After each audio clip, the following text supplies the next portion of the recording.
Hello চাকরিজীবী ভাই বোনেরা, আসসালামু আলাইকুম। চাকরিচ্যুতির বিধান রেখে সরকারি চাকরির অধ্যাদেশ জারি হয়েছে। সচিবালয়ের কর্মকর্তা কর্মচারীদের আন্দোলনের মধ্যেই সরকারি চাকরি সংশোধন অধ্যাদেশ 2025 জারি করেছে সরকার। রবিবার 25শে মে আইন, বিচার ও সংসদ বিষয়ক মন্ত্রণালয় থেকে এ অধ্যাদেশ জারি করা হয়।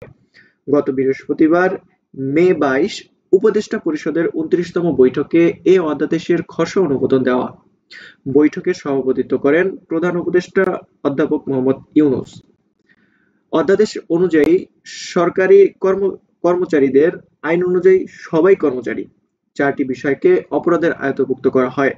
সেগুলো হলো, সরকারি কর্মচারী যদি এমন কোনো কাজে লিপ্ত হন যা অনানুগত্যের শামিল বা যা অন্য কোনো সরকারি কর্মচারীদের মধ্যে অনানুগত্য সৃষ্টি করে বা শৃঙ্খলা বিঘ্নিত করে বা কর্তব্য সম্পাদনে বাধার সৃষ্টি করে, অন্যান্য কর্মচারীদের সঙ্গে সমবেতভাবে বা এককভাবে ছুটি ছাড়া বা কোনো যুক্তিসঙ্গত কারণ ছাড়া নিজ কর্ম থেকে অনুপস্থিত থাকেন বা বিরত থাকেন বা কর্তব্য সম্পাদনে ব্যর্থ হন, অন্য যে কোনো কর্মচারীকে তার কর্ম থেকে অনুপস্থিতি থাকতে বা বিরত থাকতে বা তার কর্তব্য পালন না করার জন্য উস্কানি দেন বা প্ররোচিত করেন এবং যে কোনো সরকারি কর্মচারীকে তার কর্মে উপস্থিত হতে বা কর্তব্য সম্পাদনে বাধাগ্রস্ত করেন, তাহলে তিনি অসদাচরণের দায়ে দণ্ডিত হবেন।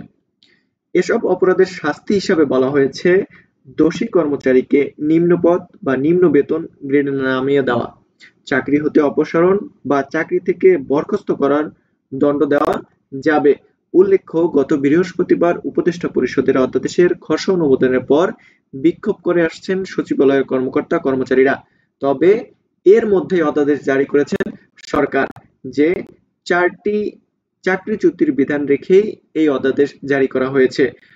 সো চাকরিরত ভাই বোনেরা, এই ছিল চাকরিচ্যুতির বিধান রেখে সরকার যে অধ্যাদেশ জারি করেছেন তার বিস্তারিত আলোচনা। ধন্যবাদ সবাইকে। আসসালামু আলাইকুম।